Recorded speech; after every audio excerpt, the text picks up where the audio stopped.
Well, hello, my CNC brothers and sisters. Happy CNC Wednesday, where we get to hang out once again, chewing the CNC fat and whatever we do here. It's just me tonight, no special guests. We are working on a new lineup of guests. Things have been a little crazy and hairy around here at IDC. If you didn't know, we just recently released these sanding brushes here for your Dremel, and pretty much just tied everybody up for about a week because we had so many orders on that. CNC Insiders just slaughtered us. CNC Insiders is the email. Those who are in the IDC Woodcraft email, and those insiders, they know that when we release new products, they get a discount for a limited time. And you guys just don't wait, man. I mean, it's like you just slaughter us. So, I mean, it's a good thing on the business end, but boy, does it nail us in our logistics, and it forces us to sit down and regroup and debrief and say, okay, what can we do to make this work faster, better, smoother, easier, and get stuff out the door like ASAP. So it's been a good week. Lessons learned, and that's what business is about.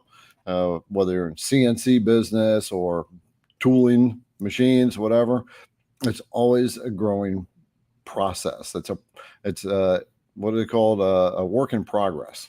So that's just kind of what happens when things like that happen. And of course, thank you all for supporting IDC Woodcraft. And it is coming around to the end of Q2, which means we have to regroup on our St. Jude donation, which we did not do last quarter. So I've got to figure out, we're going to take that one into account too. So it's, yeah, things are fun on this end. So let's, first of all, just kind of lay the house rules down that please keep your comments clean and positive. We are a bunch of cool creators here, and we don't have a lot of room for negativity in our collective. So anyway, okay, let's say some hellos, then we'll bring Julianne out. And Liberty is not on board yet, so she will either be in the background or something like that. And we got a little special thing we're going to show you here in just a little bit. And I've got a couple of announcements as usual. All right, so who we got here? Brian Neighbor, what's going on? And Michael Clifton from Backcountry Woodcrafts, Crafty Jans LLC. I like that. I like Crafty Jans. That's a catchy name, sister. I gotta scroll backwards here. Andrew W. I guess we got. I'm gonna scroll way back, way back. Okay, so Midnight Sun Woodwork. Love the name. And Polywags Woodcrafts. Mark Lindsay, our brother Mark, is on board once again, and we'll have to bring him back on live with us again to share his knowledge. He doesn't realize how much he knows a lot of stuff, but he will never admit to it. Very humble guy. So we have Clay T. Enos from Cincinnati. Clay, I was born in Cincinnati in Mount Lookout. I was born in Mount Lookout, lived there for 7 years. Then we moved to Kenwood, and then 3 years later, family took us kids out to New Jersey. Yeah, so that's kind of cool. You're pretty darn close. You have to come on down to Madison, Indiana. That's where we are. You're about an hour and a half away from us. So we get people dropping in every once in a while saying hi, and they just come in to buy bits. And it's kind of funny because they look for the store. They look on Google, what's our address, and then or however you see our address, and then you don't see a sign for IDC Woodcraft. And that's because we are an online business primarily, but we will certainly take care of you if you drop by, and everybody who drops by gets a little gift, extra gift for coming by. Julianne, I think we're going to get swamped now. In the background is Julianne. We're going to bring her out for a minute. Hi, Julianne. And you can unmute yourself. She wasn't expecting me to pull her out that quick. My bad. Hi. Yeah. So we get guests coming in. About how often? Oh, well, actually, let's see. Since it's summer, we've kind of had everybody coming in every 2 weeks or so. Depends. We've got some regulars that live close that make it a nice motorcycle ride to come down and just buy a bit from us. So that's pretty cool. Right. For those of you who don't know, Julianne is the administrative coordinator for IDC Woodcraft. She's the one that does her best to keep up with me and my bouncing around, but she does keep things in order. When a business grows, one of the first things that you have to do is get administration in there, because just because. And Julianne, I'm going to bring you back out in a minute because you got something to share. Okay, because I still got to say hello to Joseph Carver and Brooks. Yeah, we got to get Liberty on board. She's getting hello. Brooks said hello, Julianne and Liberty, and Brian Knackers. We have Dan Goodchild on. Flash Gordon once again. Oz is here. Oz, I hope the girlfriend is doing okay. Give me a thumbs up or a thumbs down. Let me know. Anybody who is watching on Facebook, the best thing you can do is come over to the IDC Woodcraft channel and join the live there, because that's where most of the dialogue is taking place. And you can take an active part in that dialogue. We have Mike. Time for a break from putting together his long mill. Mike, you got on board, another CNC brother. Congratulations for getting your machine, and you're going to have fun. It's going to be a learning process. Take your time. The community is amazing. They will help you. Our team will help you as best we can. And who else we got? Thomas Grimm from Central Illinois, and WXXRYY, St. Louis, East St. Louis. I am going to be going to Chicago tomorrow, and I'll be out of service from business for the next 4 days. My girlfriend Sarah and I are getting away from it for a while. So the girls are going to be holding the fort down, and yeah, they got the keys to the ship now. So, but it's not the first time. Oh, Julianne's back there going, she's got some ideas up her sleeve. It's not the first time I've come back and things have been quite different. But Wandering Star from San Antonio, and let's just scroll down a little bit. I'll say a couple more hellos, and then we'll bring Julianne back. Galaxy Federation. Oh yeah, so love that name. And John Dodd, Big John there. And okay, so, and Butch Dunaway, which has thrown in a couple of questions. So if you have a question, then put a couple of question marks before your question, and then ask your question. And remember, you can't go over 200 characters or it just won't fly. So, all right, well, first of all, you guys, like I said, y'all slaughtered us with these sanding brushes, and we were very close to being out of stock. Already have more on order, but it'll take a little bit for those to come to us. Julianne, I am going to bring you back in because we're going to talk about our golden ticket winners. Yeah. So for those of you who aren't aware, so IDC Woodcraft has the CNC Insiders email list. And part of the privilege of being on the CNC Insiders is when we release a new product, particularly branded IDC Woodcraft, then you get a 15% discount for a limited time, right? Or some kind of other bonus that will come along with things. And so we released our calipers about a month and a half ago. IDC Woodcraft calipers, and they're over there on the table. Anyway, and so what we did was, okay, we had a little golden ticket opportunity. You remember Willy Wonka and the Chocolate Factory? You know, Willy wanted to get that candy bar, and he was hoping for the golden ticket. And he got the golden ticket, and he got to tour the Chocolate Factory. And at the end of the day, the Chocolate Factory was his. And so we did a golden ticket thing, and for those, yep, they looked just like that. Wait, And there we go. Yep, and we put we did 11 golden tickets. So we did like a bonus golden ticket. And anybody who did not get the golden ticket, they did get a special discount. So, and that was inside your caliper case as well. So if you haven't used that, I don't know, I guess that discount's expired now, isn't it? Yeah. Yeah. So, okay. So anyway, the golden ticket winners, they emailed us, they followed instructions. The email is, their subject line was "I won," and we got on the phone with most of them, and they were very surprised, excited. Some of them said, "I've never won anything in my life," and so it was a lot of joy for us to be able to talk to people and just make their day. We'll have to work on making people's day more often like that. So before we get into the golden ticket winners, what we're going to showcase them with a little PowerPoint that Julianne put together. So she will run through that. I do want to give a shout out to one of the winners, Dave Whitfield. So Dave Whitfield was very nice, and he rewarded us for giving for that, and he sent each of us, me, Julianne, Liberty, and Adam, are the videographer and photographer, some personalized cups.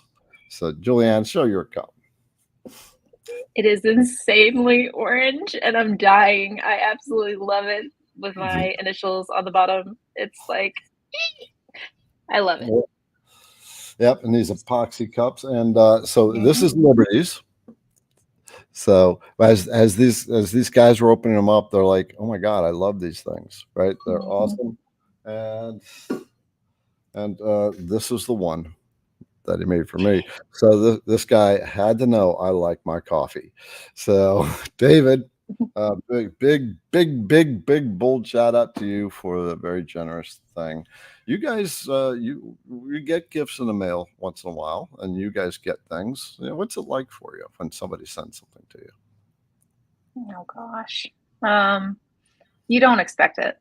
You don't. And just the goodness and just generosity that comes from some of these people, it's amazing. It really like is.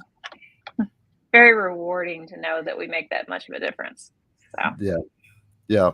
It's interesting. So the rule of IDC Woodcraft is to encourage, validate, and celebrate with others. All right. And so sometimes these guys are doing a lot of work, and those little rewards just make their day. All right. So before we get into questions, just bear with us, because we do want to we did promise that we were going to shout these people out, the golden ticket winners. What they won as part of that was they got a $200 discount, or $200 gift card from IDC Woodcraft with a 15% discount on that order. They got a ball cap, this thing right here, 5 pounds of M&Ms. Even when I walked in after Julianne brought all those M&Ms in, I was like, oh my God. Quite a lot. Yeah, they got a couple rolls of double-sided tape and a personalized plaque that Liberty carved up. Got a mug that was filled with glow sticks and party stuff. You know, you got to celebrate it. Yep. So it was a lot of fun. It was like Christmas in June. All right. So go ahead, Julianne. I'm going to hand you the floor, and you can share with everybody all the golden ticket winners as we promised. Yes. All right, you guys. We're trying out a fun little thing called slides on StreamYard. So I'll see if I can make sure I can get this to work. Here we go. All right. I made it all fancy. All right. So these are in no semblance of order. If I happen to mispronounce a name, apologies on my part. I am not a professional at slideshow presentations. All right. So we've got Doug Alco. He's from Indiana. And I put in a little blurb of what they said when they won or when they opened their box. So there's a lot of awesome, fantastic wows. So this is Doug Alco. I can't believe this. This is awesome. And yep, he's in the chat. Oh, sweet. What's up, Doug? The tape was a great unexpected surprise. Awesome. I like how he's holding the card in the caliper. Oh yeah, I know. We noticed that too. That was the greatest part. And then we've got Gary Bailey from Ohio. He said, "Can't be. I couldn't believe it." And then he yelled upstairs to his son, "I won." Matt Armstrong, who is also in the chat somewhere from Indiana. He was thrilled and in shock. He didn't believe it. He had to double check the next day that he actually won. He was the first one. He was the first one to report back, I think. I was gonna say there were a couple. They were on it, coming back with it. And then we have Mr. Leon Reed from Connecticut. Oh my gosh, that's awesome! So some of these guys we didn't get responses back until after they had already ordered. So, and then we have Frank Cascio. I'm not sure how to pronounce that last name, from Mississippi. The most he's ever won in 70 years. Wow. So, yeah. Ray Dixon from Texas. Holy. Ray the man. Yep. And then David, the one that sent us the mugs, he said it felt like I won the lottery. And his son actually opened the box with him and claimed every single bag of M&Ms. Wow. So they sent us a video, and that was really sweet. Yeah, he was fun to talk to. And then one of our overseas winners, Timo Korvanoja from Finland. He said he was very happy finding that golden ticket. Garrett had sent out an email that there have been 7 of 11 winners, and that was right before he got his mail and thought the possibilities were good. They were very good. And Travis Foster from Texas, he's thanking us very much. He really appreciates everything that we do. Jerry Sweeney from Wisconsin, he went to look for the insider's discount slip and found a golden ticket instead. Surprise. Oh yeah, for sure. Gene Sheets from Nevada. Wow. And this is when he was opening his box and pulling everything out. It was just wow after wow after wow with him. So he gave us a video, didn't he? He did give us a video, but I haven't figured out how to actually get it to play on the slides. Okay. I was testing, trialing it. So, and then if you all are curious as to what 55 pounds or 24.95 kilograms of M&Ms looks like, there you go. There it is. So a big congratulations to all those guys. We're really happy to, put the boxes together and get them all shipped out. And it was really fun. And congrats to everybody. Yeah, and for sure. We got other golden tickets, so get on that insiders list. I sound like Garrett now. There you go. You never know when we're gonna have another one. Yep, and we had a discussion today about our we do a debriefing when we release products. All right, so we release the sanding brushes, and one of my bad habits is spontaneous product release before we're ready in the back end, and it makes the girls rush around and everybody's got to do a bunch of stuff. So I think I'm going to be tied down a little bit on these in the future. We have some limits there. Yeah. By the way, how many pounds of M&Ms was that? That was 55 pounds worth of M&Ms. How I much does cleaned out our town of those size bags of M&Ms. Yeah, Four you had to different go stores. 4 different stores. And how much does 55 pounds M&Ms cost? Oh gosh, it was like over, hold on, let me add it up. It was like almost 300, 350, like United States dollars. It was a lot. Wait a minute, what are you doing to my budget? Good I grief. mean, we kind of overshot the, we didn't exactly think how much 5 pounds of M&Ms would be. We were just picturing the bags and like, oh yeah, let's give them 5 pounds. Yeah, about Right. that. It's All a right. lot. All right. Yep. Yep. All right. Super cool. And all right, Julianne, I'm going to park you in the back. She's going to make sure she stars your questions so that I can get to them. And I will do my best, but I already see that people in the background, you guys are helping each other along, which is the best part of doing this whole thing, this whole community thing with CNC. We are all like helping each other.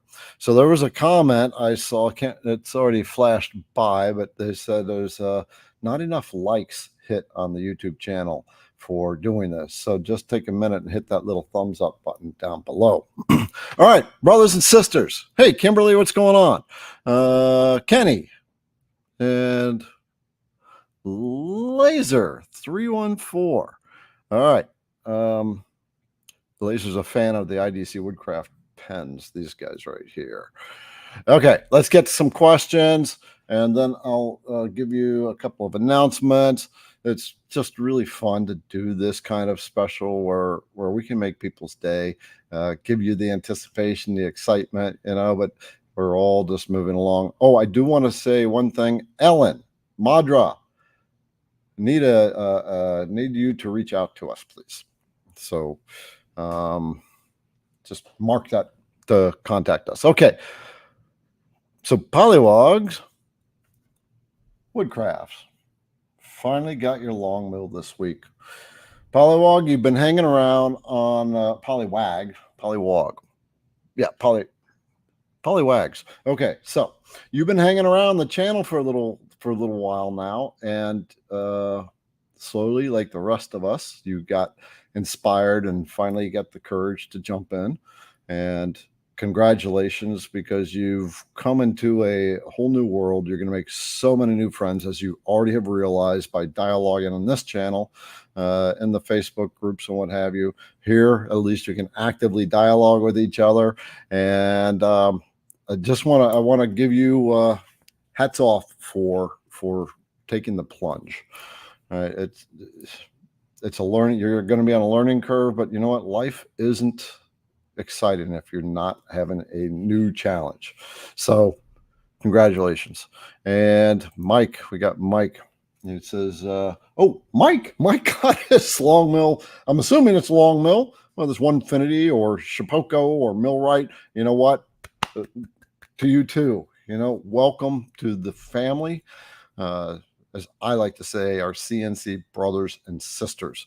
Because it really is that. It's more of a family. What I've seen when I first got into this, I felt kind of isolated and alone, trying to figure this out, not sure where to go. And that's why I am working in this way to start to work on building community and creating a space where we all can sit there and hang out, chew the fat with each other, even if it is texting or typing.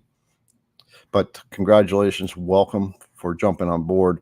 And Doug, party time yet? I guess that message came in at 7:56. I guess you're talking about when the show is going to start. So yes, it is party time. And remember, every time I ask Julianne to do something, you need to take a drink. So Julianne, take a drink. There. Now I asked her to do something. We all have to take a drink. And Julianne is there in the background. She's taking a drink. So, and by the way, Mark Lindsay is the one that started that whole thing.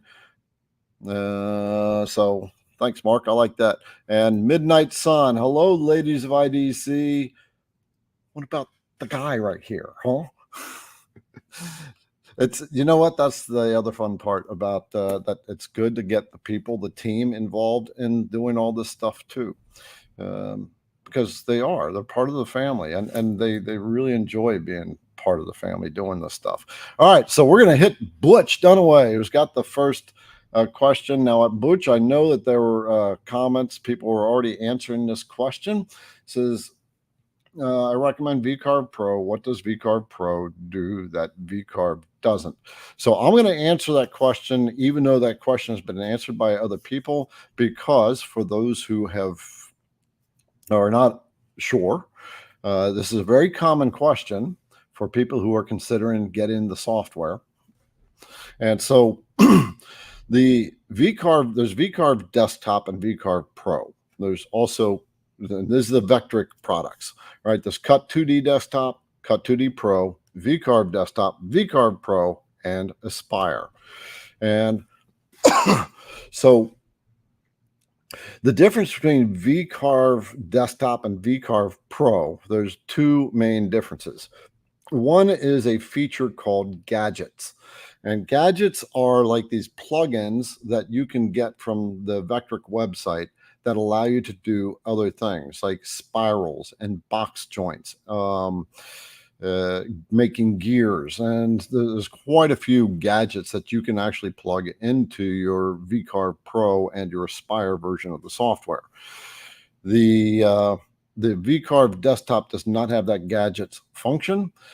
Personally, I have not used gadgets that much, other than the spiral gadget. I love the spiral gadget, and I don't know why, but I want to make this stupid little project of a round, thick piece of wood, and I want to use the spiral gadget and a fluting toolpath.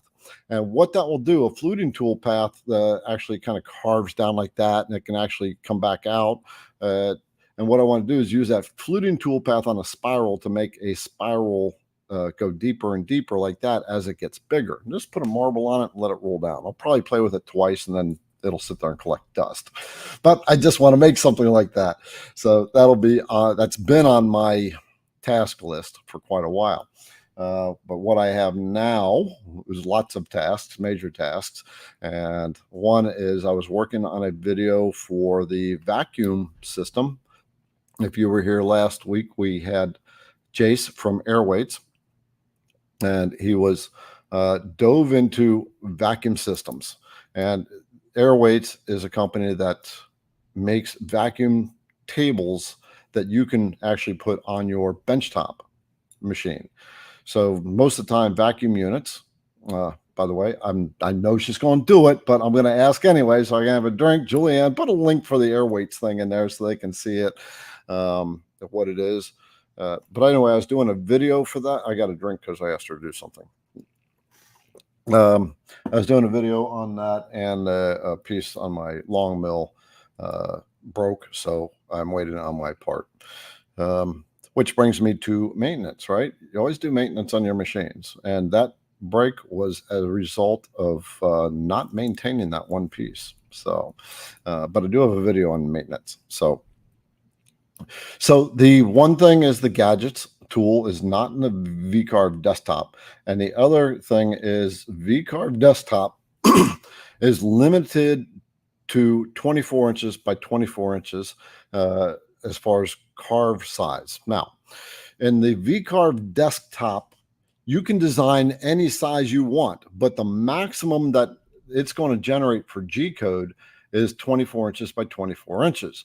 If you try to tell it to carve something bigger than that to generate the G code for something bigger than that, I think even if you try to generate a tool path bigger than 24 by 24, then it's going to kick back an error and it says that you can't go bigger than that. So if your CNC router is 24 inches by 24 inches as far as a cut area or less, then the VCarve Desktop is the way to go.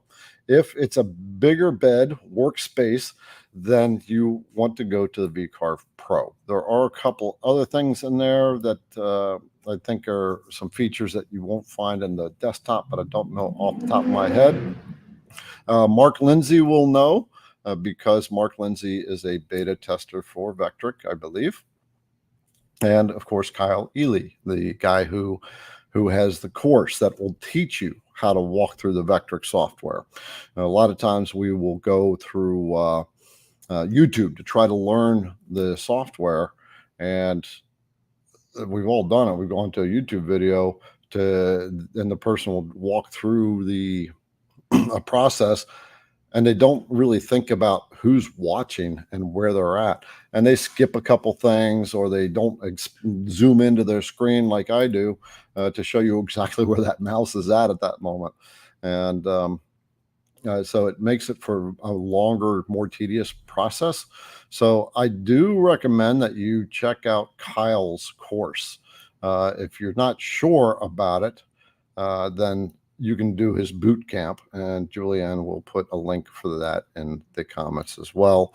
We'll just pretend that I asked her, so I'm going to take a drink. Okay. I hope that answers the question. Butch, you got another question out there, Garrett. After you join all your vectors so you can program your cut files, is there any way you can unjoin them so you can change something?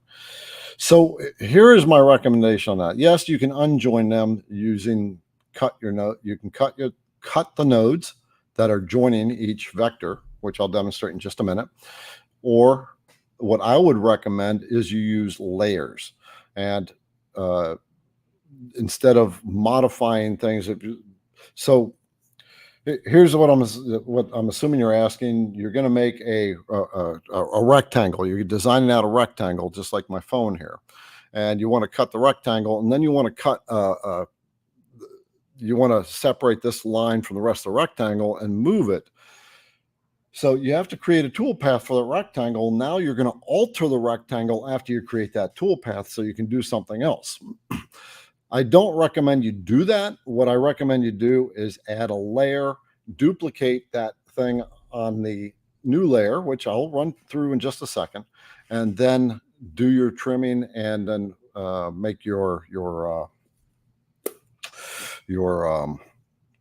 toolpath. So I'm going to minimize this and bring that up. Let's see. Okay. So I'm going to share my screen. I'm going to do my entire screen, and we're going to start right with that and then go to there. And Julianne, just please let me know if you can see my screen.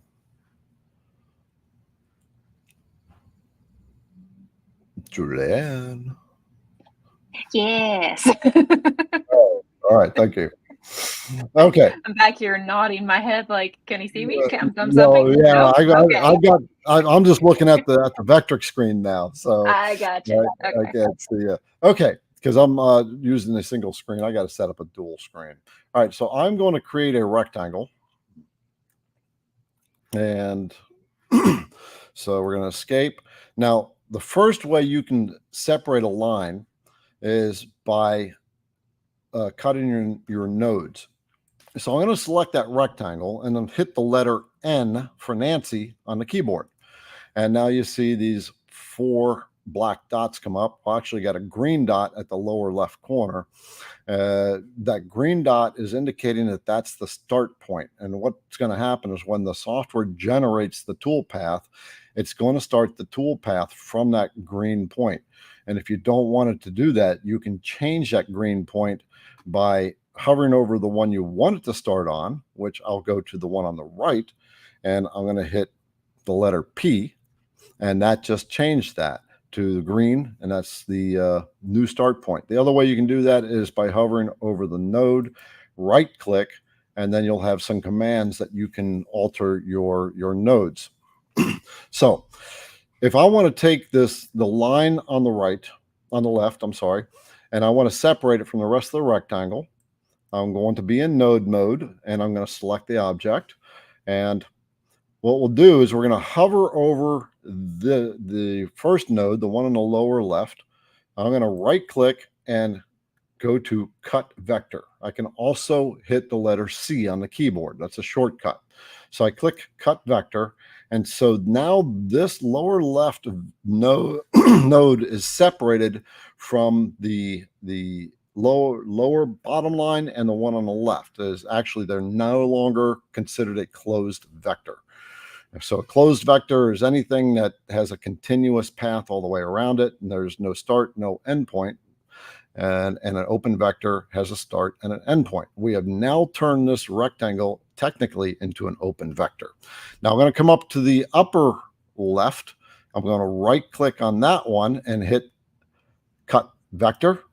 And now we have separated that line on the left from the rest of the rectangle. So I'm going to hit escape to get out of node mode. And now you can see that the everything on the rectangle is selected except for the line on the left. Now I can take that one on the left and I can move it. I can use my arrow keys on my keyboard to move it out of the way, and then we can reposition that wherever we want to. Now here's what I'm going to suggest. I'm going to Control Z. So what I'm doing is holding the control button down and pressing Z. And what that does is that undoes every action I take until the thing disappeared. Now I'm going to hit Control Y, and that's going to redo. Now I have a complete rectangle here. So here's my recommendation if you want to do something like that. All the software, all the VECTRIC software has layers. Now in version 12 and above, you're going to see this layer command up here. It's say level, and it's going to say level. If you have cut 2D, it will not say level on it. So I'm going to click layer, and that's going to open up a menu, and we're going to click add a new layer. Now, what layers are, think of doing your design on like those, remember those overhead sheets, those clear sheets that we used to use in school for the overheads, and they would write on those sheets? Well, think of a layer like the plastic sheet, and you're looking down on it. You can see through it, so you can draw on one of those sheets, and then you can draw on another sheet, and you can take the sheets in and out, so you're looking at one sheet or the other sheet. So we just created a new layer. So I have layer 1 and layer 2. And one of the things you're going to notice is layer 2 is bold. And what that means is that's the active layer now. Up on top where it says layer 2, that's also telling me that's an active layer. What I always do when I am creating layers is I will click that little black box that's right next to layer, and I'm going to change the color of it. So you click the black box, it's going to bring up a color palette. Choose the color you want. I'm going to choose red, and we are now active on layer 2. So the rectangle, let's do this. I'm going to, next to those black boxes are black dots, and those are the on-off features for layer. I'm going to click the black dot next to layer 1, and what that's going to do is going to make the rectangle go away. And think of it like we've got two of those plastic sheets on top of each other now, and the rectangle that you see is on layer 1. And so when I click that dot, it's going to turn layer 1 off. It's effectively taking that plastic sheet out of the view. So I click that, and the rectangle's gone. It's not disappeared. We've just turned that layer off. Okay, so now we have this rectangle, this square. I'm going to select that and right click, and down at the bottom it's going to say copy to, and there's going to be this pop-out menu, and I'm going to go to layer, and we are going to select layer 2. And now what I've done, you notice, if you can tell, it's kind of red now too. So I'm going to go back up to this layer menu. I'm going to click the word layer, and it's going to open up that menu again. And I'm going to turn off layer 2 by clicking that little dot. And now we have that box. I'm going to turn it back on, and now I'm going to turn off layer 1. So now what we've done is we've deactivated layer 1, and we can now alter layer 2 without affecting layer 1. And now what I'm going to do is do exactly what I did before. I'm going to go into node mode by hitting the letter N. I'm going to hover over a node, and I'm going to hit the letter C on the keyboard. That's the same as right-clicking and cutting that node. And I'm going to do the same thing down at the bottom.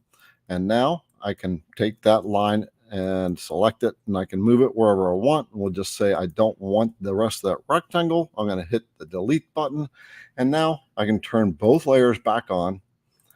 And now there we've got the other line that you can work with, and we have not altered the original one. So that's the point that I want to press home. Don't alter something you're going to create a tool path around and then come back and alter, change the line, because that's going to mess up your tool path. If you have to recalculate your tool path, suddenly the software does not see that as the thing that was selected before. So when you regenerate tool paths, it's going to forget it. It won't create something for it because it doesn't, because you've altered the line. So that's another reason why you don't want to do that. Okay, we are going to stop sharing that, and hope that was a good explanation. If it made sense, give me a thumbs up and say, yeah, Garrett, you did it. By the way, I do want to share that we are coming out with a special. Kimberly, sister, Kimberly just donated $5. Woohoo, Kim! You know, every time you donate, what you're doing is you guys are enabling me to take these guys out to lunch. Liberty, Adam, and Julianne, and we have 2 more team members, direct team members under IDC Woodcraft, which nobody hears about, Richard and Cammie, and they take care of the technical end of IDC Woodcraft. So, and then of course we got some contract people that do some stuff as well, like Amazon, getting IDC Woodcraft stuff on Amazon. So the way Kimberly made that donation was on the IDC Woodcraft channel. Just below it, there's like a $sign. You can click that, and just that's a way to say thank you for what we do. Thank you, Kimberly. All right. Oh yeah, we're going to be running a special, and that special is going to be limited to the amount of inventory that we have. And I call it the Stars and Stripes special. So basically, what if we talked about this too, but so we have a group of products, a bundle, which I'm going to bring up. I've got to get into the website. There we go. We have a carving set. It's a 3-piece carving set. I'm going to share, Julianne. It's a, oops, for 3D carving. And so this is the set right here. It's got the Beast, which is a hogging bit or a roughing bit that's designed to really knock down your time. We have the fine detail taper ball nose and the ultra fine detail taper ball nose. And so when this special starts, there's going to be a banner on top of the website, and it's going to say Stars and Stripes special. So in that special, with that one set, while we're running that special, we have this 3D carving file that I had custom made. It's the Great Seal of the United States. Let me turn that right. For those who are not in the US, I do apologize. But it was very cool. So I had somebody, a company design that up, and the company we're going to start working with now to work on 3D files. So we got something, but this file will be free to you along with that special. So when you see that, and you can order your 3D carving set, and then they'll be able to get this. Now, I've been asked before, can you get this file? This will also be available independently on the IDC Woodcraft store. So very cool file, lots of detail, very patriotic US, as far as US goes. So just keep your eye open for that. And Julianne, what is our inventory? I'm going to bring you back out. Oh my God. What is our inventory on our taper ball nose right now? As of right now, we are at 160, I believe. So, okay. But we have more coming in. Okay. So basically, thank you. So basically, when we run out of those, this is going to run to the end of July, by the way. But when we run out of taper ball nose, that sale will come down, that special. And then if they get back in time, then we will bring it back up on the website and it'll reactivate. So I believe the team is going to have that ready sometime this weekend and up on the site this weekend. There's a lot of technical stuff that has to be put in place to make sure, and testing to make sure that when you order your taper ball nose set, that the file will come too. So it's a very cool file. It'll take a little bit of time to run. I run it at an offset since it's a round project, but you can run it however you want to. All right, Brian, my man. Brian, you got a question. How do you actually ground the CNC and dust collector to reduce EMI? Okay, well, so that's going into more technical stuff. Here's the way a lot of people will do it. They will ground their vacuum hose. They'll just run a line along their vacuum hose that they've attached to a dust collector, and that will take care of the static charge, but it'll also ground the machine. As far as grounding the machine to protect for EMI, this is a question I'm almost betting that Mark has already said this. Go talk to your machine company that you got it from. Ask them how to make sure you can ground it to protect it from EMI. My first CNC router was a Bob's CNC, and it had it was sensitive, extra sensitive to EMI. So what EMI is: electromechanical interference, electromotive interference, electromagnetic interference. Come on, Garrett, get it straight. And so basically, if there's a surge or a drop, a spike or a rapid drop in your electrical power supply at just the right time, it can throw your machine off. It can what my machine would do, would just stop running. The Bob's did. And it didn't mess up the machine. It just hit it at the right time. Literally, I would take my Dremel. I was testing it. I turned the Dremel on and off, on and off, on and off, and it just finally at one point did it.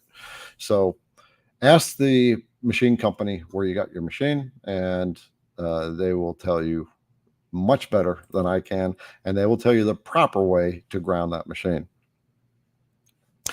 All right. Gerald, when am I getting the alt mill? Okay, so first of all, let's just see if I can move my, I can't move my camera. So let's see. Over there used to be, oh my. Okay, so Big Blue used to be over there. Big Blue got sold. The Phantom CNC router got sold. I got rid of it because it really doesn't correspond with the market that I serve. It's a production machine. So one of our CNC brothers came and with a trailer and took it away. And so now I am just waiting. I'm just waiting. I'm believing that it's going to be early July. So when I get that, you can believe that I am going to throw some kind of video out pretty much ASAP. Say, oh, it's here, I got it. And then we'll put a video, put it together. I'll do a video putting it together, and then we'll do some testing on it. But I am excited about getting it. So for those of you who don't know, the Alt Mill is a new CNC router that's been put out by CNC Labs. They're the same company that makes the Long Mill. And it is a 48 by 48 machine, meaning the cut area it's actually 49 by 49, and it runs, the cost of it is about $3,000. And then if you add a spindle, I think it's another $600 to it. And when I was talking to them, they said that they focused on speed on this one, particularly with the 3D carving. So one of the things, if you've done a 3D carve like this, or 2.5D carve is technically what this is, and 3D carve is all the way around. It takes, the 3D carves take a lot longer than your traditional carves do, because the machine has to do a lot of this, and involved in this is what we call acceleration and deceleration. So the motors have to be able to slow down, they have to stop to change direction, then they have to speed back up as they're going in that new direction. So when you're doing a 3D carve, there's an insane amount of acceleration and deceleration, and that consumes a ton of the carve time. And so that's what they focused on. And I was insanely impressed in how they mitigated that issue. So I'm looking forward to showing that off. All right. Yep. Alt mills are coming. All right. Polywag's got a question. Let's see. You're brand new to putting together your long mill, and you watch the video online that explains the steps. It doesn't show leveling the spoil board before the first project. Should I do that first? So it's not so much leveling the spoil board. First of all, let me kind of precursor this. The spoil board is the board on your machine. Let me move some things there, right there. It's what we call a sacrificial board that protects your router bit. It allows you to carve through your project and be able to go into a soft material. And so that's why they call it a spoil board or a waste board. It is considered a consumable over time, but it can take a long time. So I'm sure some people answered this question, but again, I'm going to answer it for the majority. It's not so much leveling your spoil board as it is surfacing your spoil board. So, and I don't know if you're meaning the same thing or not, but surfacing this is why you have to have a surfacing bit. Let me show you. This is one bit that you have to have in your arsenal. This is the IDC Ultra Smooth Cutting Surfacing Bit. It's a surfacing bit that I had redesigned to be much more efficient and to cut smoother. So you can find the Ultra Smooth series at of course, idcwoodcraft.com. And Julianne will throw a link to the page in there, of course. So I'm just going to take a drink. So what you want to do is you want to surface that spoil board first. Now, when you put your machine together, and this is for all CNC routers, when you put it together and you get your spoil board put down, there's something called something we have to do called tramming. And what tramming is you have to adjust the axis of the spindle so it's perpendicular to your spoil board, both in the X direction and the Y direction. So tramming is we're actually going to be coming out with a tramming tool here shortly, but Julianne, get the link from, let's go with, I think PWN has one. See if you can dig that up and put that in the tramming bar that PWN has. So dang it, another drink. So once you get that adjusted in, then you can start working your spoil board. Now you adjust your tram in, and then you surface the spoil board. I had a call today from somebody, and many people run through this. They'll surface the spoil board, and they'll see these ridges where that spoil board was surfaced. And what those ridges are is because the machine is out of tram, or technically the router bit, very exaggerated, is like that, relative to your spoil board like that. And so it creates these steps in your in your spoil board. So when you tram it, that pulls that angle out. And hey, somebody just jumped on board, so I'm going to stop for a second. We're going to bring her out. It's our sister, the girl who ships all your stuff to you and writes you all kinds of awesome notes and make sure you get M&Ms in your shipment. It is our awesome girl, shipping girl, Liberty. Howdy, guys. Yeah, we were showing off your cup earlier. Oh, yes. Liberty. It's amazing. Yep. I love it so much. Yeah. So cool. We got Liberty here. She'll be chewing fat with you in the background as well. Okay. So, yep. Okay. So I think I got that question answered. Yes, you want to level that. And here's another reason why is by leveling, you want to surface it.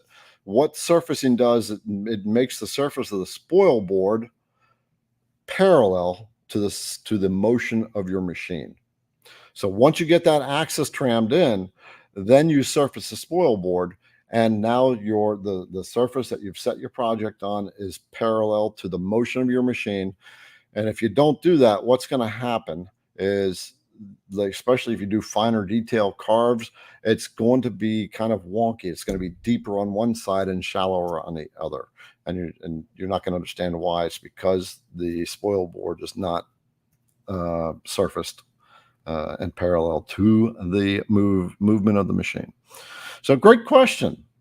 I love those kind of questions. And those are the things that come up all the time. I do have a video out that talks about surfacing. And if you have a long mill, I do have a file. I have two files. So if you have a 30 by 30 or a 30 by 48, I've got files to make the spoil board with instructions. And there's a couple things you'll need to get, but that's all in the instructions. There's video instructions with it. Julianne, that's going to be Etsy. So I do suggest you get that. It's a little advanced. It's designed to cut grids into your spoil board. Grids are awesome because you can line up your project. It's got holes for you to put threaded inserts so you can run your clamps down, have something to screw your clamps down to. All right, where are we at here?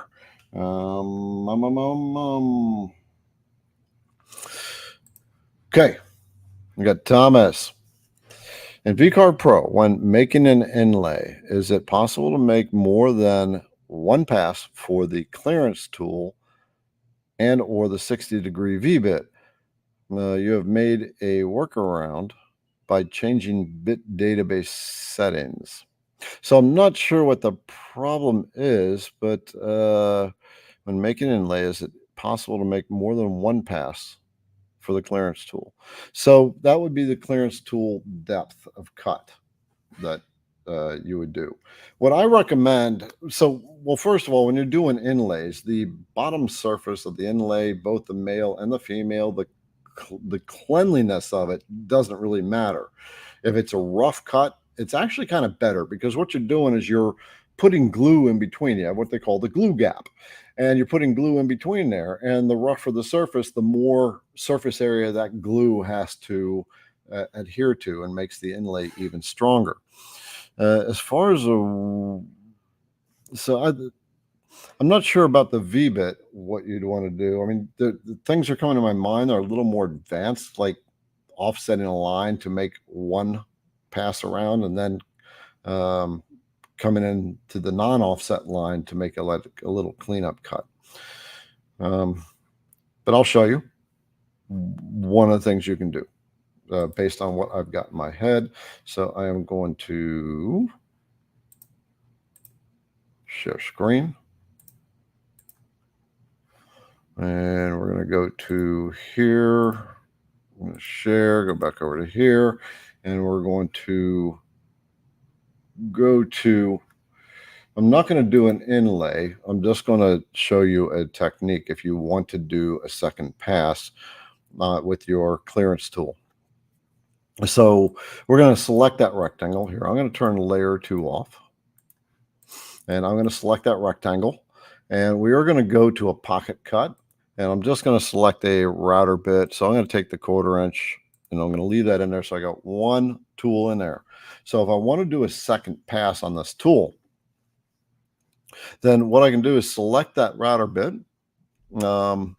and go to edit. Go down to edit passes. So you're going to have the 3 buttons, select, remove, and edit. First of all, the edit button will allow you to change the data for that router bit in this file only. I do not recommend that you change data in your master database. You just change it per project. So that's what this edit button allows you to do. The master database is when you hit the select button and you've got all your router bits there. If you change data here, it's going to change it for everything moving forward. So you select the bit and then you come back and hit the edit button. But what you can do is, for example, this bit right now where it says passes, it says 1, and I want a second pass for cleanup. I would hit the edit passes button, and we're going to get this little window that pops up, and now we can refine how these passes are going to go. So you've got this little orange bar in the upper left corner, and there's a little red line down at the bottom. And what this is, and there's a single number in this black number there. And what that's telling me is this router bit is making one pass. So I can alter that by down at the bottom, it says number of passes. I can change that to 2. And now you see that red line has moved up. So that's the first pass level, and the second pass level will be at the bottom. And also it has taken that number, the pass of 0.1, and has divided it in half. So the first pass is 0.05 and the second pass is a 0.1. Here's another way you can do it. If you want to get a nice clean finish, sometimes if you're doing a clean out with a down cutter and you're doing like letters, you're cutting around the letters, you're probably going to see some height variation in the bottom of your cut. And I did a video on this. It's called The Science of Down Bits, because it has to do with mechanical forces that the bit is applying. And I'm not going to dive deep into that here. But if you're doing a clear out with a down cut or any circumstances, and you want to do a final pass, this little checkbox is set last pass thickness. And I click that, and I'm going to change that number to 0.01 and apply. And now what the software has done is changed it. Now you can see that little red line has moved up. So it's going to carve out the majority of the material to the majority of the depth, and then it's going to do a last finish pass, a little cleanup pass. And then we just say okay, and now it says over in the number of passes that there are 2 passes. So hope we got that one set up. I'm going to stop sharing, and yeah, hit the thumbs up if that worked. I'm not watching the actual live dialogue here. Mark did say a number, or not a number. He made a comment here. Change the number of passes in VCarve toolpath. You need to change the pass depth of the bit using the edit button, which is basically what I just described when I was talking about that. Okay, let's go to the next one. Okay, we got Thomas Roberts. In VCarve Pro and making it, oh, that's the same one. Okay. Let's clear that one out. Mike, do I have an IDC Woodcraft shop grade mechanical pencil in the works? Hi all from Waterford. I do not have a mechanical pencil in the works. If this is something that you guys would want, let me know. Put down in the comments. If you're working with pencils all the time and you want a mechanical pencil for your CNCing and marking your projects, then make a comment. Say, yeah, give me a pencil. I want a pencil. Look at Julianne is sitting there going, come on. Liberty's doing the same thing in the background there. Y'all gonna make me spend more money. Good grief. All right, that's okay. I don't mind. Gets tools to you guys. You know what? This just brings up a point. I'm going to bring the girls back out, and because we've talked about other things, other little perks that we would bring. Were you stuffing your face? I'm eating jelly beans. What? Not M&M? Not M&Ms? That's all I've got. I don't have M&Ms here. Those are work food. Okay, work food. Last week before the live, I went up to get M&Ms, and Liberty had a big note: "Do not eat. We're low on stock." Like, yeah, we were down to such a low amount, and it was like this game of, is the next batch going to arrive today? Is it? And it did in fact arrive later the next day. But yeah, I was like, these are 4 packages. I was sending 1 in each package for everybody across the board, no matter who they were, and it was painful. Oh, because she likes to throw 2 or 3 in the packages. Yeah. Okay, so we have talked on and off about other little goodies that we would send. Like we had flashlights for a while, and I think Julianne mentioned tape measures. Liberty's mentioned stuff. I don't know. I mean, what would be if we were to buy a little tidbit, hat or pen, pencil, put in the comments ideas of what we might want to add to What's our the next little shop useful goodie type of thing? yeah. Put in a comment, and I mean, we'll check it out and think about it. And is this something that people would find useful? So, yeah, we've talked about it. Okay, girls, thanks. All right. Okay, so let's go to Ken. How can I make a rectangular pocket in a spire when the bottom is, say, 1/2 inch at one end and 3/4 at the other? So I'm going to make a rectangular pocket in a spire when the bottom is. So I'm assuming that you want to make a tapered rectangle. There is a technique to do that. And I think, Mark, I'm sure you probably made a comment on this one. I'm hoping you did. Help, Mark. But I think that this is something you have to do with either drive rails or fluting toolpath. So this question was asked at 8:17. I got to scroll back to that timestamp and see what we got going on there. Oh my, I got to scroll way back. Oh my goodness, way back. Okay. So I'm just going to say, Mark put out a video that shows how to do a tapered hole. And again, Mark, help me out on this one, if that's something that, how to do that. So Greg from STL Woodworking, if we're talking about the same one, Greg was on as a guest. He said you can use the fluting toolpath to do that. So kind of backs up what I just said. Hello, Greg, my brother. And I am looking forward to seeing you at IWF. I hope you all go to IWF. I want to see everybody. We'll just have to run out the restaurant and have a dinner party. And we'll decide whether drinks are on IDC Woodcraft or not. If I ask Julianne to do something while we're there, then it might have to be that way. Oh, the girls are nodding their head. Yeah. Okay. Thanks a lot. All right.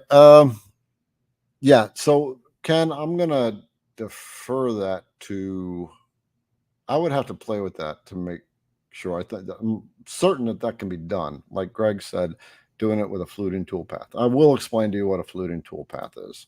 So we're going to share screen again. And we're going to jump over to this guy. And I think I've not messed with a fluting toolpath to do something like this. But I'm just going to try to play around real quick. We're going to do this with a fluting toolpath is very cool. Think of the fluting toolpath as if you're making a soap dish and you need to cut tapered drains in the soap dish. That's what a fluting toolpath will do. So I'm going to select a 1/4 inch end mill, and we're just going to play with fluting toolpaths for a minute. I don't know. I don't even know what's going to happen here. No, that's like fluting is going to do profile. So what I'm going to have to do on this one is we are going to have to defer that. I'm going to have to play with that one. So, Ken, I'm going to, like I said, defer to Mark on that one. Mark, if you have a video on that type of concept, or Greg, then throw that in the comments, please. So Garrett doesn't know everything. Andrew, what's going on? Haven't got VCarve Pro yet, but after having it a while, my thoughts: is it worth it? So, sorry, you forgot that. Say VCarve Pro version 12. Oops, sorry. Okay, so based on that, thank you, girls. Based on that, I'm assuming you have an older version of the VCarve software, like version 11.5 or version 11. So the version 12 has some some really nice features. I did a live with Kyle Ely again about a month ago, 3 weeks or a month ago, and we walked through all these updates that they did. And I actually recreated that video on my channel. We edited it up so it's pretty much straight technical, all these features that they added. If your upgrade is, if you're comfortable with where you're at, it's not totally necessary, but some of the tools they've added are really nice. And I will show you one of the things that I really like on it. And I'm going to go back to this. We're going to go here. And so I'm going to close this. I've got this rectangle. Now I'm in the 3D view screen right now, and you can still see my vector here. Now in version 11.5 and lower, you couldn't play with your vectors in the 3D screen. So when I rotate it around, and now I can alter this vector right there. I click it twice and I can drag it around, make changes. I can actually alter the numbers. You see at the bottom, there's a little white box. So that's where I can alter the measurement of this rectangle. If I wanted it to be 6 inches, I could just enter 6 and hit enter. And now it changed the rectangle. And I can do all the things that we could do only in 2D before. I can change the size of it like that. We can rotate it. So you can do a lot of features right in your 3D screen. We should be able to, if I go back over to design view, and I can start doing some more design work on that without going back to the 2D view, which is that right there. So that's one of the biggest things. They've cleaned up some of the buttons here. It's taken a little while to get used to it, but at this point, I am liking the cleanup of this and how things are working. It looks better. It's designed to run more effectively at a higher resolution. And so there are lots of other things that have been added and changed around. At the end of the day, if you're like working with version 10, you might want to consider it. If you go to your portal on VECTRIC, meaning you sign into VECTRIC and you go to your portal, it'll tell you if you have qualified for the upgrade for free. All right, because you purchased the software. I think it's within a year, if I'm not mistaken. Don't quote me on that one, but again, Mark can tell you on that.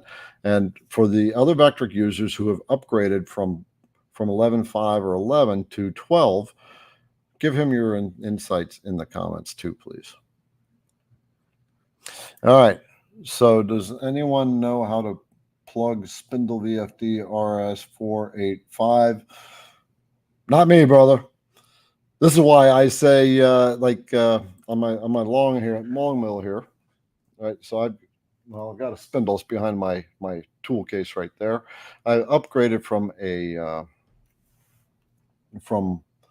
trim router to a spindle, but I don't have the technical know-how. I'm a mechanical guy, not the electrical guy, and so I don't even want to waste my time trying to figure out how to wire up a spindle, and that's why we had PWN on. PWN has this plug-and-play spindle kit for many of the benchtop CNC brands, the Long Mill and the Onefinity, Shapeoko, Millwright, CNC for Newbies, and several others.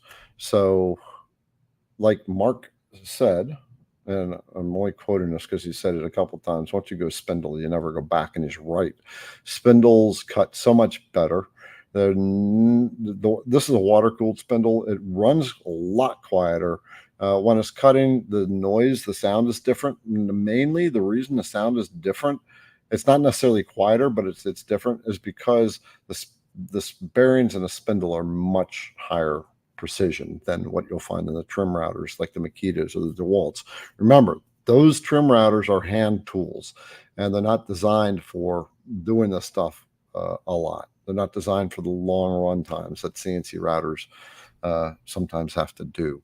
So, but back to your question, Kenny, if anybody knows about the VFD RS485, if they've responded to that. I hope you got some response for that. All right, Jerry, my brother Jerry. Okay. You have a tendency to clean out the rabbet pathway when carving, especially when you're using downcut bits. Is this an unsafe practice? Okay, so what he is saying, it's actually, I'd like this question, Jerry, because it's sometimes I've done this too. What he's saying is when he's cutting a profile, like a rectangle in a pocket, and that router bit is running around. If you're using a down cut, it's not going to eject the chips out. They're just going to kind of pack down into that cut. And so what Jerry does is he'll take a screwdriver or something and he'll follow behind the tool and kick that sawdust out. As far as unsafe, well, you're getting your hands close to a cutting tool. As far as necessity, it's not really necessary. One of the things, well, first of all, down cutting tools, they push the chips down, but basically they compact the chips into the cut. But I don't think you really need to do that because it's not really hurting. The router bit's going to just drive right through that if you're making a second pass anyway. And it's just going to kind of run it around. There may be a little bit of a added stress to the bit just because it's working not just what it's cutting, but now it's trying to move some chips that were there. But I have done that many times. I've run into down cut around a profile cut and cutting a project out, and I don't bother clearing it out.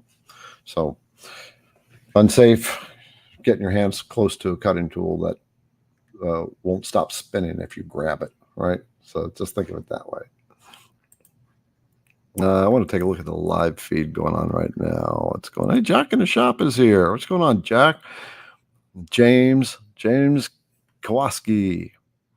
And looks like you're getting some comments on the spindle.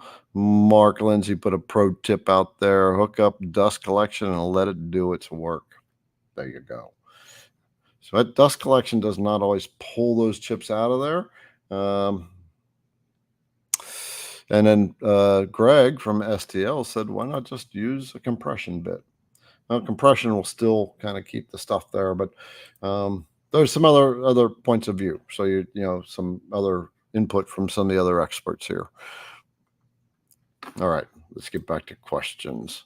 We're at 9:17, so we're past the top of the hour for questions. So if you ask a question after the top of the hour, they did not star them.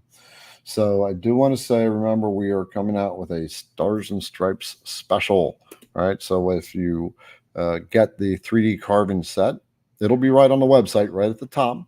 Then you will get the 3D carve, 2.5D carve of the Great Seal of the United States for free. We had this modified, so there's 50 stars all the way around the outside. And so you can make it any size you want. That's the cool thing about 3D files. It's an STL file. And you can also get it independently. When that goes live, that special, then that file will also be available to you independently. We talked about making it available, you know, like say you already got the Beast, which is part of that. That set has 3 bits. It's got the Beast, the fine detail taper ball nose, and the ultra fine detail taper ball nose.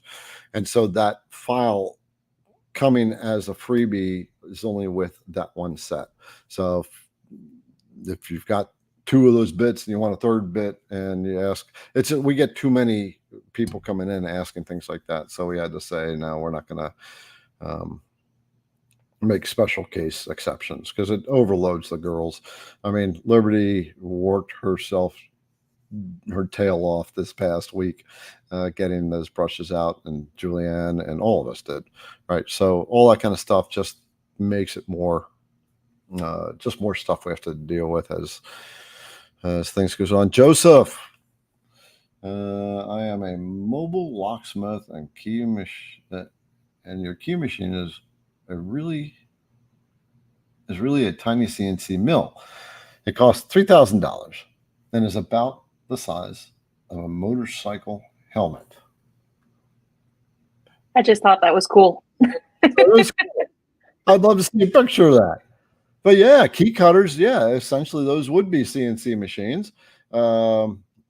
Most key cutters, I think, are going to be 2-axis CNCs, but there has to be another axis in it where it's got to take the key and put it in. And I'm sure there's special keys that require a 3rd axis, like those ones you see that have little dimples on the side, things like that. Yeah, very cool. All right. So we got Big Max Woodworking. Big Mex. I like that. Sarah and I go to this Mexican restaurant in town, by the way.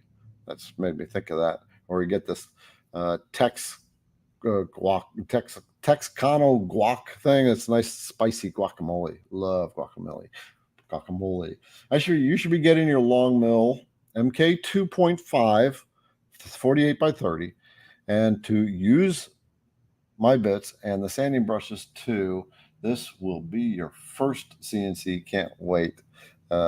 Next order out. Dude, another brother getting into the CNC world, the groove. Welcome. And so for those of you who don't know, the MK 2.5 is a modified version of the MK2. So technically the MK2 will no longer be available. The 2.5 will be the one. And what they basically did is the modifications that they've made over time on the MK2, such as the anti-backlash nuts, are going to be included in this new one, the MK 2.5, and the super long board, which is the control board that is intended to give a lot of flexibility, a lot more flexibility. So very cool. Wow. I love it when another CNCer jumps into the mess and goes through it. Take your time, learn your design first, learn how to do the design work. Here's one piece of advice I will give everyone who is just getting into this. When you get a design and you've created your tool paths, always start with a very simple design. I got a video out there that you just make a circle and a square, right? That's it. Then you run your G code without a router bit in it. You want to learn how that machine is going to work. You want to get a feel for it. You want to build a relationship with it. And you want to know its little quirks and stuff like that, because I've seen too many router bits break first time out. Also, practice with material that is not expensive. I've seen too many people dive right in with really good wood and they ruin projects because they haven't taken the time to learn these things. Learn the design software at a basic level, work yourself into the machine slowly, take your time, and it'll save you a lot of frustration. All right. I got to give a shout out to brother Eric. Eric, he did this a little while ago and I didn't see this. So yeah, take him out. So Eric has donated $20 to us, and when Kimberly donated the $5, I said, you guys are you're contributing to lunchtime for the team, and so, or dinner, and so this is what this helps us do.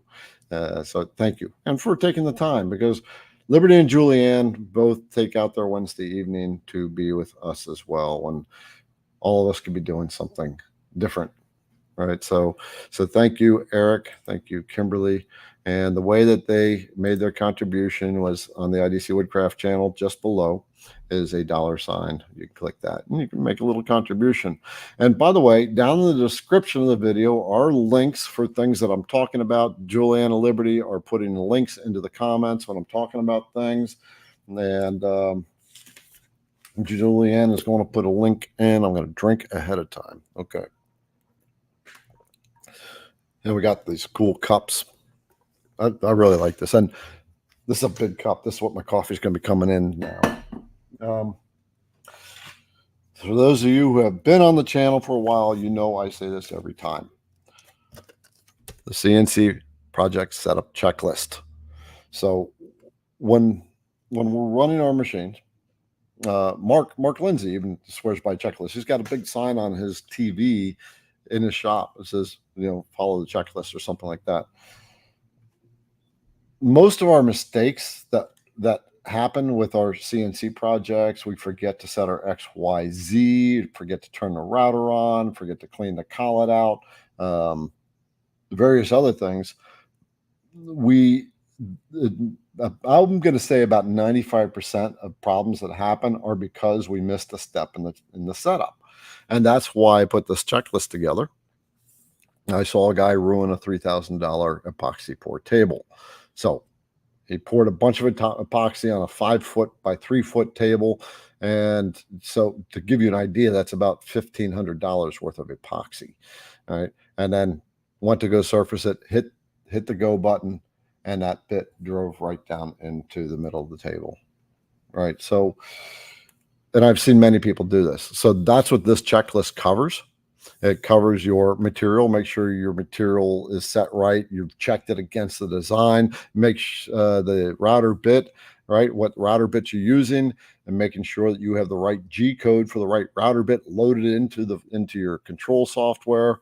And then, of course, your XYZ checks. And there's some other things along the way. And then, of course, your final checks. And all important, the very last one is your hand is on the stop switch before you hit the start switch. Right, so you can stop the machine. This is free to you. There'll be a link in the comments, and it's also down in the description. Use it.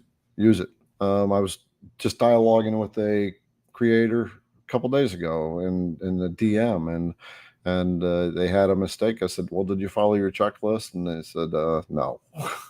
They didn't follow the checklist. And what happened was a missed step in the setup. So, Howard, when you cut Aura mask with V-bits, it does not cut clean. Any suggestions? Yes, your router bit something's up with the bit, usually. Because I don't have, there's one other thing that could be with Aura mask. So first of all, let me show you what Aura mask is. I am making a little starter course for creators who are getting into the software to help kick you off. And so that starter course is running you through the VECTRIC software. It's like 3.5 hours long to make this project, design it out, and create your G code for it. But like I do in videos, I'm covering all the steps, explaining, making sure you understand. I'm covering things like what's the difference between an open and a closed vector, things like that. So you're getting lots of detail, and what it's going to do is take you through the basic tools that you need to know to get started. But you notice this is blue. And so what that is, that's a masking on top of the wood. And what this does, it enables me to now paint the exposed material, and then I'll peel the masking away, and then we'll have a nice clean paint job and the nice natural wood underneath. So that's what Aura mask is. And I think I do recommend it. I guess I'm going to take a drink because I think Julianne put a link in the comments for you. I recommend that you get Aura mask. So number one with Aura mask is you want to make sure that it's pressed down. Now I'm going to assume that you have pressed it down. Let's talk about the rules about applying Aura mask.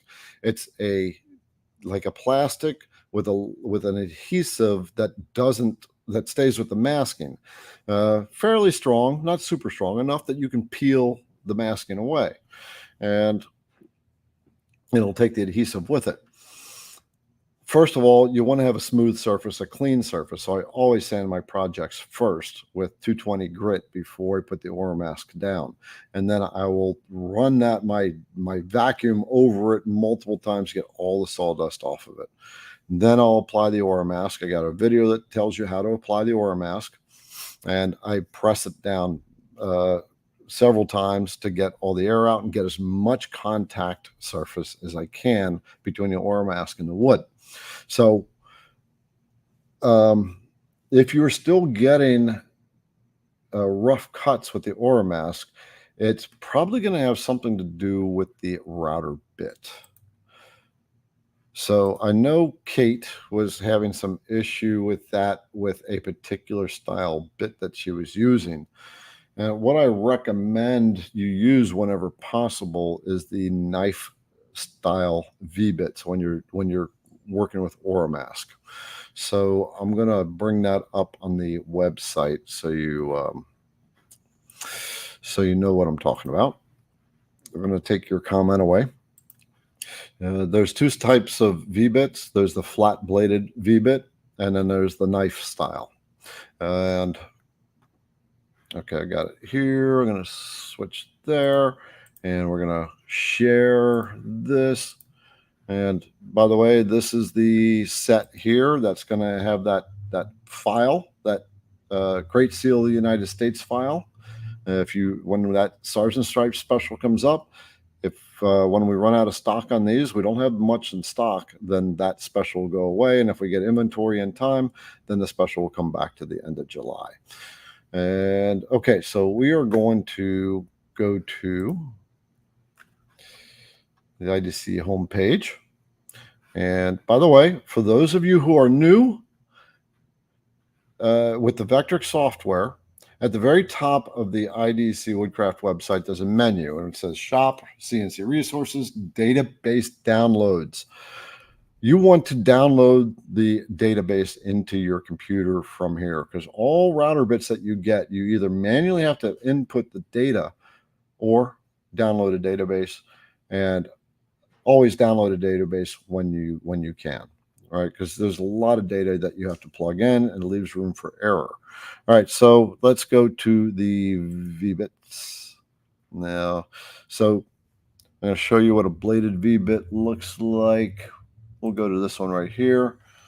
Let's see if I can find an image that shows the blade style on it. I'm hoping that this kind of shows it there. There you go. Now, it doesn't necessarily show it on this, but this grind in the cutting edge is actually ground so that it's more of a knife point as opposed to a flat point. And so what that does, it helps it cut cleaner with the Aura mask. I always use these, almost always use these when I am using Aura mask because that knife, and it helps shear away the Aura mask. So, okay, and we're going to pull that back down. I hope I answered your question. There are some materials and some coatings that Aura mask does not seem to apply well to. And our sister Kate could have answered that, but you know, she's having some, she's doing her own thing right now, and maybe, you know, hopefully she'll come back. All right, John Parker, you're trying to cut out some small letters and on 0.2 material, which is the smallest diameter you can run on a CNC, question mark. Yeah, and I understand I have to run slow. UT, that's okay. All right, so you're running a very thin material. Yeah, so thin material, depending on the router bit you're using. If you're using like an upcut, you can pull that material up. It doesn't have any strength. If you're using a down cut, you don't, depending on what the material is. Oh, I'm sorry. What is the smallest diameter you can run on a CNC? Sorry, missed that one. So I'm going to say the smallest diameter tool you can run on a CNC depends on the resolution of the machine.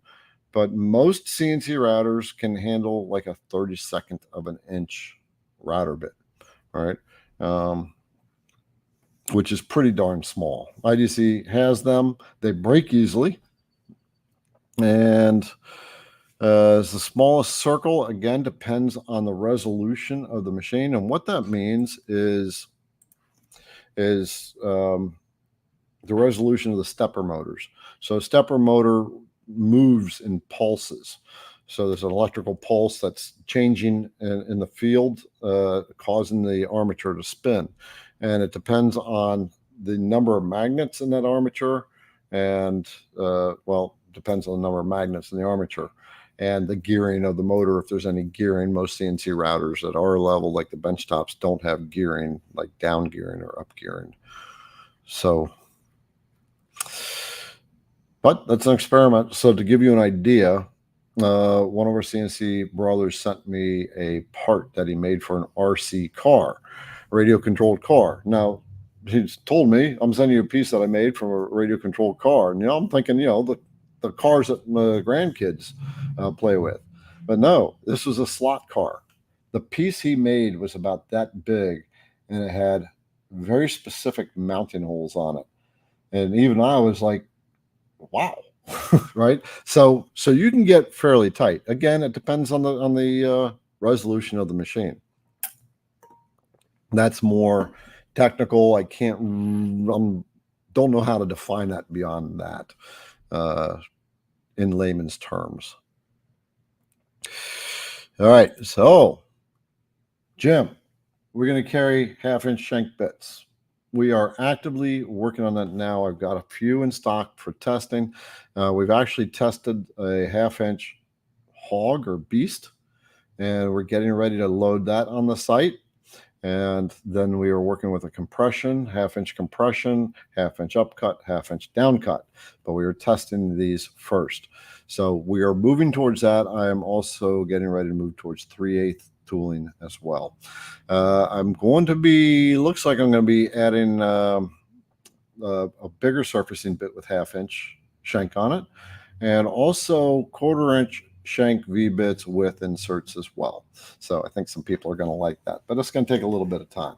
I don't necessarily have the manpower to do the testing. So we've got a couple people that will act as product testers.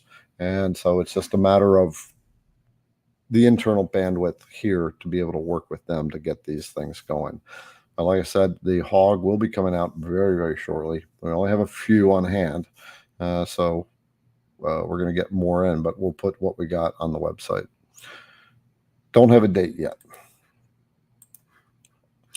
And I want to look at the dialogue here. The smallest bit Mark has ever owned was a 0.023 diameter. The smallest ball nose is a 0.046-inch diameter. Yeah. I always wanted to put a dental drill on my machine and try to do some cutting that way to see how small I can go. I did do a really complicated doily, and it was really complicated. As a matter of fact, I can show it to you. I've got it in one of the pictures. Share screen. We're going to go to the website again.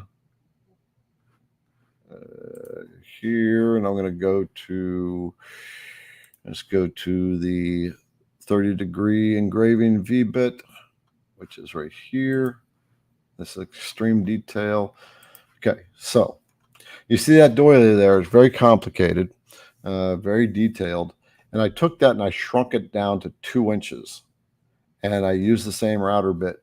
No, I did it with a glass engraving tool and did it on a piece of glass. And it cut that and it did everything on that doily. And you can still see all that detail. So, again, going back to your resolution of your machine. Jimmy said, need help testing. I don't know if that's a question or a statement.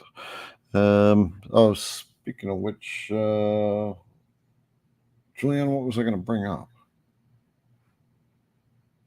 When it comes to the possibility of trainers. Oh yeah, trainers. Yeah, VECTRIC trainers. Yep. Yeah. Okay, thank you.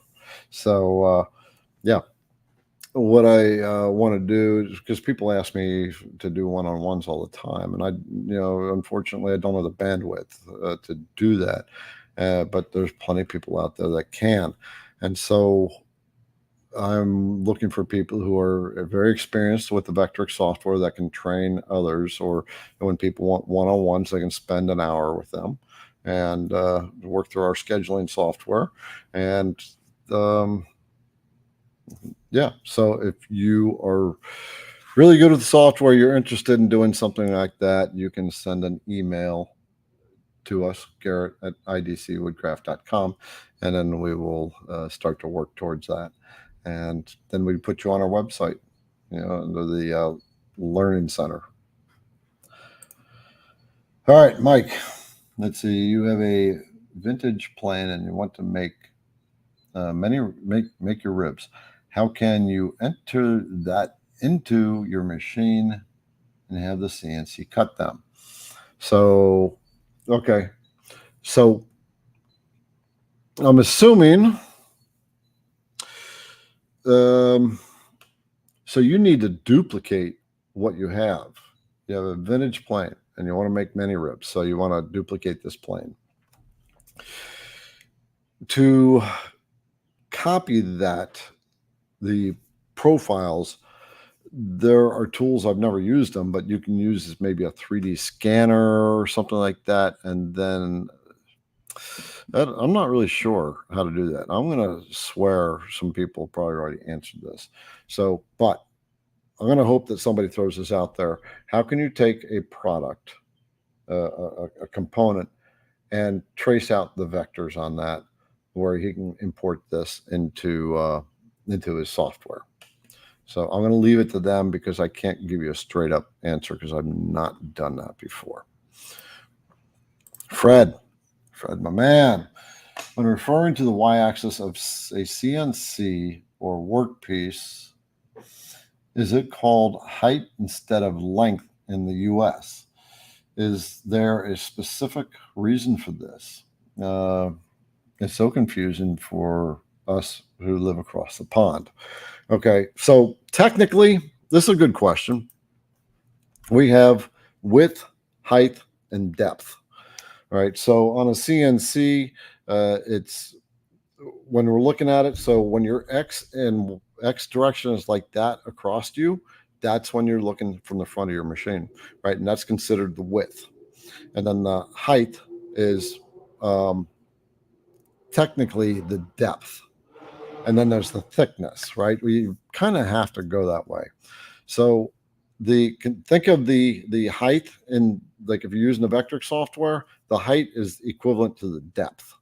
From close to you to far away from you would be the depth. So,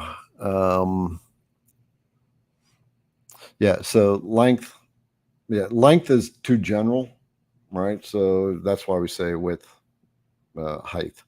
I don't know if there's a specific reason for that. It can be called depth as well. But while I will say you're looking at a screen, right? A computer screen, and you have your width and you have your height on the screen. So that's probably why they use the term height. Interesting.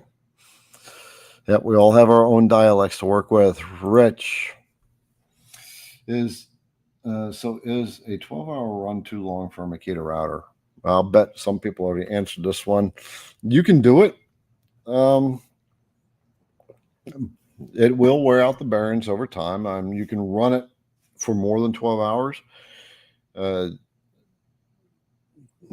It'll still run. Makita, I have heard this. I have not read it myself, but Makita has said that somebody said it was on their website that the trim router is not designed for CNC machines. Right? The companies that put the trim routers on there, it just makes it easy. They're inexpensive relative to spindles, and so it's a highly adaptable tool to put on the machine. Now, with trim routers and the Makita, eventually it will burn out on you. You'll burn through the brushes, or the windings will get too hot and they'll short, and it'll give you a big puff of smoke and it'll stink to high heaven. All right, it'll give up the ghost is what we call it, and you'll run into that. But can you run it for 12 hours? Yes. I kind of, when we're getting to the runs that long, I kind of start to shy away from running the machine for that long just because of that. Because you have potential for machine burnout in the middle of the carve, if it's not getting rid of the heat fast enough. So good question. My personal feeling is if you're running a carve that long, 12 hours is not good for your Makita. And it says 9 quarter till. So, yep, just like Mark said the same thing. Just know that routers weren't designed to run for hours at a time. So what he's talking about is handheld routers. That's the big difference between spindles and the trim routers, or the bigger trim routers. They aren't built for long runs. They're built to work around a piece of wood and then turn the machine back off. They're built to be manipulated by the hand. And so we're kind of at the we got another 15 minutes, but I am going to be leaving early in the morning for Chicago. And so we're going to knock off here. I'm going to bring the girls back on board. So, yep. And yeah. So, reminder, the Stars and Stripes special will be starting. When are you guys planning on starting it? I got to discuss with Liberty in the morning. Okay. Yep. All right. Yes. And this file will come with that for free for the month of July. We also have if you happen to look in the private chat, minus all the hello to our cats talk. Oh yeah. there's a little. That's funny. So we have a private chat. We can sit there and chat with each other. Yeah. And just so you're aware. Yep. Again, to the winners of the golden tickets. So glad that we could be part of the joy. And for those who didn't get golden tickets, it was meant to be fun, and everybody seemed to take it as a fun thing. Is there anything else I need to do? Give me a thumbs up, right? And if you haven't given a Google review for IDC Woodcraft yet, if you feel that what we've done has been helpful, what I do every week, and got the girls in the background keeping things sorted for you and dialoguing with you, spending their personal time doing this stuff, take a minute to give us a Google 5-star review if you feel we've earned that. Again, that is going. Look at that. Liberty's giving you some love, and so Julianne put that link in the comments. She already did. Yep, totally. Yep. Yep. Ellen, just Ellen, give us a touch base with one of the girls. She already sent her info over. Okay. So, yeah, you guys know what that's about.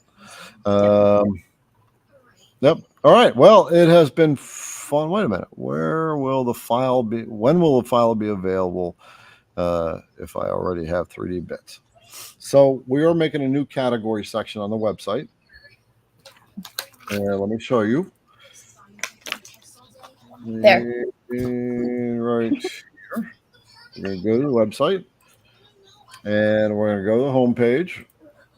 And so this area right on the home page is called a category section, right? And so there's going to be a new category section like we have accessories here. This is where you get the calipers and the pen holder and the sanding things and the coffee cup and the hat. And so here we've got a digital file where you make your own. And so